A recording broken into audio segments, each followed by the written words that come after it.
Welcome to the Shadows of Fear channel.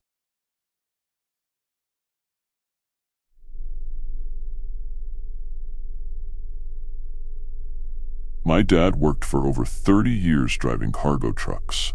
He knew most of the country's highways, crossing states, climates, and landscapes that few ever see, all from the solitude of the driver's seat. He experienced everything on the road, good things, many bad, and some that simply can't be explained. Strange apparitions, encounters with the impossible, stories he never wanted to say out loud. But without a doubt, the most macabre thing that ever happened to him took place one night when, coincidentally, he wasn't alone. That time, my younger brother was with him. He was only 9 years old and had dreamed of traveling with my dad for as long as he could remember.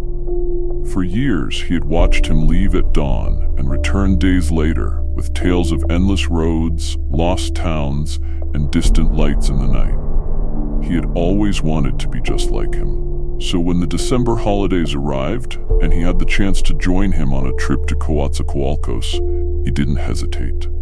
It was his first time riding in a big rig, and he was excited. But the journey was long, much longer than my brother had imagined. The trip was rough, full of road accidents that caused delays. By the time they were close to their destination, it was already late at night. The highway was deserted, with only the occasional truck passing in the distance. The engine roared in the silence. The truck's headlights cut through the thick darkness of the road. My brother was already asleep, curled up in the passenger seat. He was exhausted. My dad drove in silence. And then my brother woke up suddenly. My dad noticed his movement and, without taking his eyes off the road, asked if he was okay. But my brother didn't respond. Not right away. He just stared at the rearview mirror, unblinking, eyes wide open. After a few seconds, he spoke in a strange, almost muted tone. "Dad, something got in." A chill ran down my dad's spine. He thought my brother was dreaming, still half asleep. He paid no attention, but the boy insisted, this time in a more unsettling tone. "Dad, there's a woman." The air in the cabin suddenly felt heavier. "What?" my dad asked, keeping his eyes on the road. "She's peeking in." My dad frowned and glanced at the rearview mirror. He saw nothing. "Go back to sleep, son. We're almost there." But my brother didn't move. He kept staring in silence, clutching his seat, breathing very softly. And then his voice broke into a scream. "There she is! She's looking in!" This time, my dad couldn't ignore him. He looked in the mirror again, and for an instant he saw something. A shadow. A fleeting reflection. Something with long hair that vanished too quickly. The hair on the back of his neck stood on end. There was something at the back of the truck. "Did you see her?" my brother whispered. My dad didn't answer. He didn't want to scare him more. But the feeling in his chest was no longer just nerves. It was fear. He pressed the gas pedal. The miles passed. In the distance, he saw the lights of a gas station. He decided he would check the cargo there, convince himself it was just his imagination, that his son had been dreaming. And then, the wind changed. It didn't sound the same anymore. It was a choppy murmur, like someone whispering in a language that didn't exist. He forced himself to ignore it. He pulled into the gas station, slowing down. A young man, no older than 18, approached to assist them. But his dog? His dog reacted in a way that sent ice through my dad's veins. The animal started barking and howling as if it saw something that shouldn't be there. Something in the truck. The young man frowned. Then he raised his hand and signaled my dad to keep driving. My dad slowed down even more, confused. "What's wrong?" The boy, realizing he didn't understand, ran up to the truck door and grabbed hold with both hands, lifting himself up a little, and his face held the same fear as my brother's. "Keep going, boss. Don't stop." Something got in. A chill ran down my dad's spine. "Who?" "Don't stop, sir. Floor it until you reach the city. Because if you stop..." The boy suddenly let go, and as he ran back, he shouted something else, something my dad barely managed to hear. "It won't ever let you arrive." My dad didn't think twice. He slammed on the gas. He shot out of there. He didn't look back. He didn't ease up until he saw the lights of Coatzacoalcos in the distance. When he finally arrived at the station, his heart was still pounding in his chest. He got out without saying a word. He walked to the back of the truck with a heavy feeling pressing against his chest. He turned on his flashlight and the beam lit up the metal floor. And then he saw it. Ash. Ash scattered in the back of the truck, as if something had burned there. The workers unloading the cargo said nothing, and if they noticed, they chose to stay silent. My dad never mentioned it either, but that night changed something in my family. My brother never spoke about it again. He never got into a truck again. And he never again mentioned his dream of becoming like my dad. Because that night, somewhere along the road, something climbed in beside them. Something that was never supposed to be there.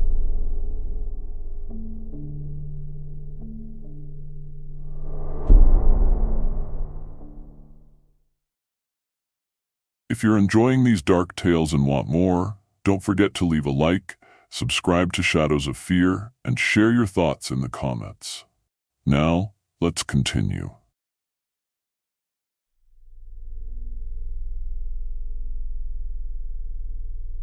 This happened a few years ago when I took my grandmother back to the town where she was born.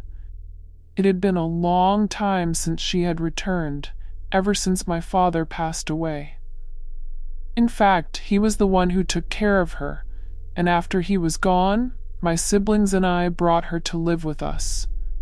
She never showed any intention of going back, never spoke about the town or the people she had left behind. But that day was different. We got word that Don Arturo, an old friend of hers, had passed away, and without a moment's hesitation, she decided she had to be at his wake.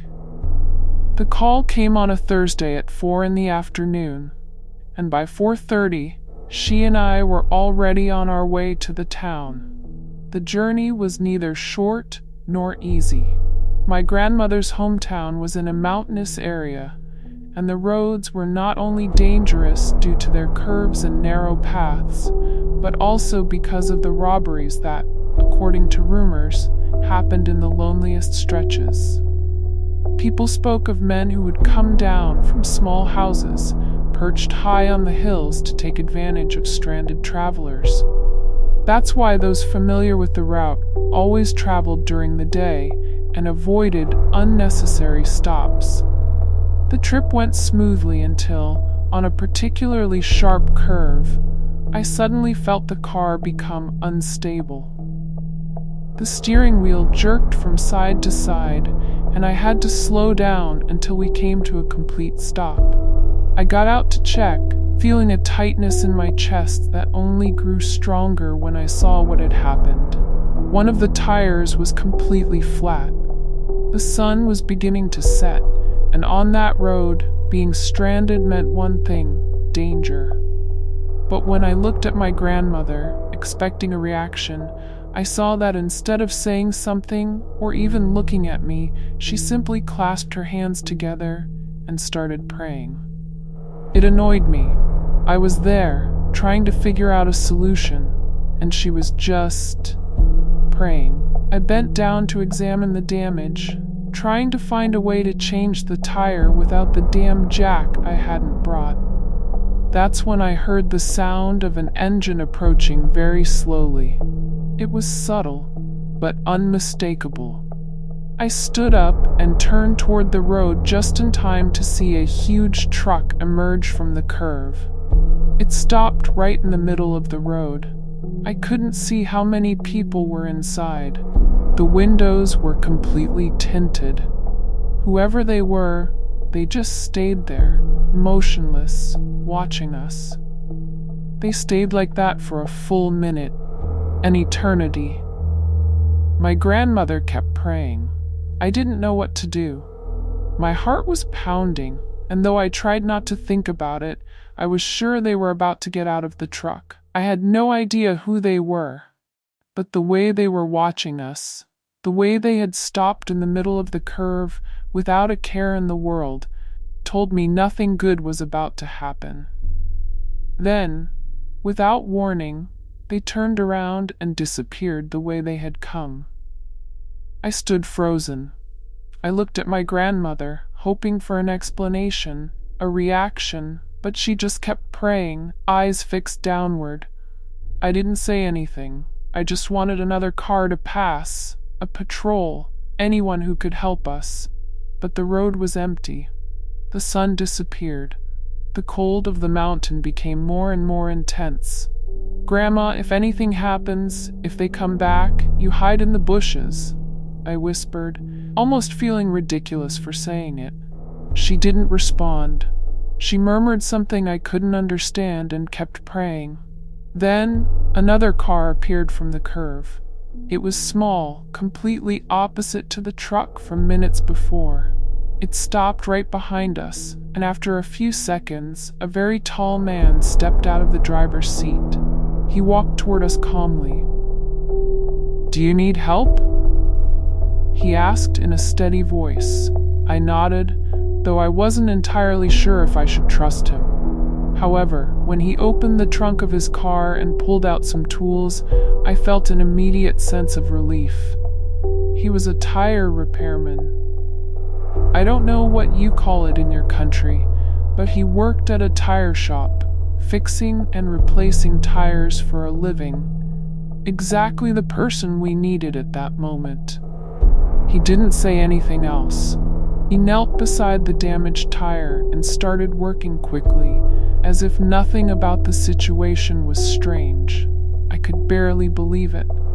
But when I looked at my grandmother, I saw her watching him closely, the kind of look someone gives when they recognize an old acquaintance.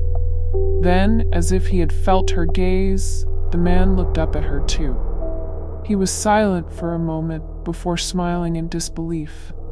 "It can't be," he said. "You're the mother of—" My grandmother nodded. He sighed and wiped his hands. "He told us he had been a friend of my father's many years ago. I was in a neighboring town earlier with a friend. But, I don't know. I just felt like I should come back early today. That's the only reason I passed by here at this hour," he said. My grandmother didn't say anything else. He finished securing the tire and told us to keep driving without stopping. He followed behind us all the way to the town, making sure we didn't end up stranded again. When we finally parked, my grandmother kissed the image of Saint Christopher that she had been holding the entire time. The saint of travelers, the saint of those behind the wheel. Since that day, I always carry an image of Saint Christopher when I drive, along with one of my grandmother's prayers. Because even though this may not seem like a paranormal story to most people, I know that something greater than us was watching over us that evening.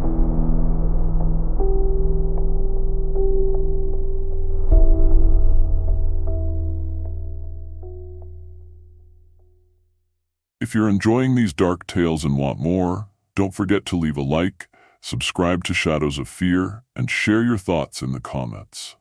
Now, let's continue.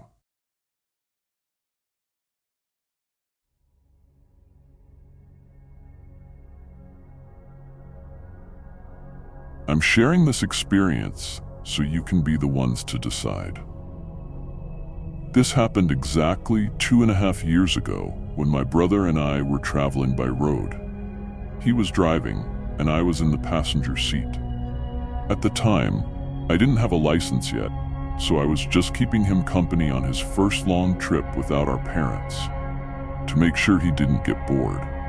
We had to go to the state capital to take care of some school paperwork for him. Nothing too important, but something that couldn't wait. The trip there was smooth, without any problems, and the return seemed to be going the same way. We were talking, listening to music, and enjoying the empty road, the warm sunset. Then we reached a slope. It wasn't particularly steep, but enough that the engine had to work a little harder to climb. Nothing unusual, until the car started losing power. First, the music cut off suddenly. Then, the engine choked without warning and died. In an instant, the car was completely off. We tried turning it back on, but it wouldn't respond, and the worst part was that the slope was starting to beat us. My brother pressed the brakes as hard as he could, but the car wouldn't stop. Only by pulling the handbrake did he manage to slow the fall, but the vehicle kept sliding backward, as if the road itself was pushing us. He managed to steer just enough to get us off the asphalt, and we rolled into a patch of soft dirt where we finally came to a stop. Relief hit us all at once. We hadn't crashed, we hadn't veered completely off the road, and most importantly, there hadn't been a car behind us. Under different circumstances, this could have ended in a serious accident. We looked at each other in silence, still shaken. I felt dizzy, like I was going to throw up, so I took a few steps away to get some air while my brother searched for a bottle of water. And that's when we noticed it. When the thing that makes me write this story happened. I can't explain what we suddenly felt. It wasn't immediate, but something that grew little by little, a sensation that seeped into our skin like a slow, sharp discomfort, an unease that weighed on our backs. We both felt it. Something wasn't right. It wasn't just the fear from the accident, from losing the brakes, from being stranded. It was something else. And then just a few steps away, we saw it. As if it was calling to us, we saw what we believe was the source of that feeling. About 10 or 12 meters from the car, near the edge of the embankment, there was a mound of dirt that didn't match the rest of the landscape. It wasn't part of the road, and it didn't look natural. It seemed recently disturbed and clumsily covered with a layer of dry leaves. My brother saw it first, and without saying a word, he cautiously stepped forward. There was no real reason to do it, but still, he lifted the tip of his shoe and pushed aside some of the leaves. That was all it took.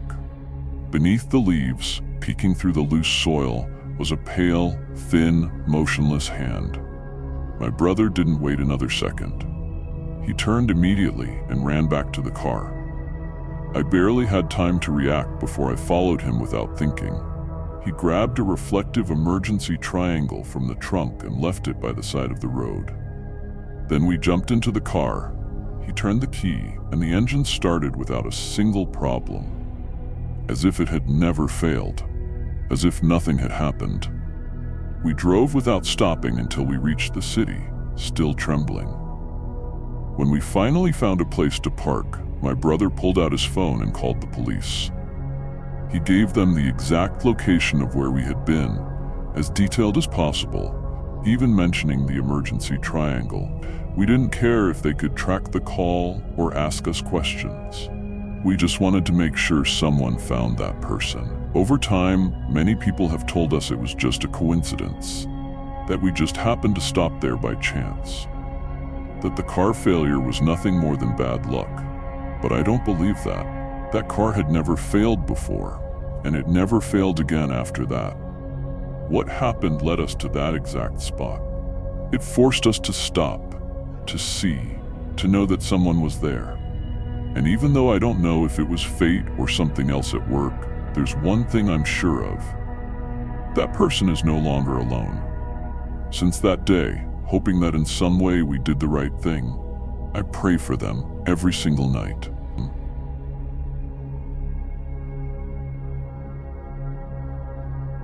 If you're enjoying these dark tales and want more, don't forget to leave a like, subscribe to Shadows of Fear, and share your thoughts in the comments.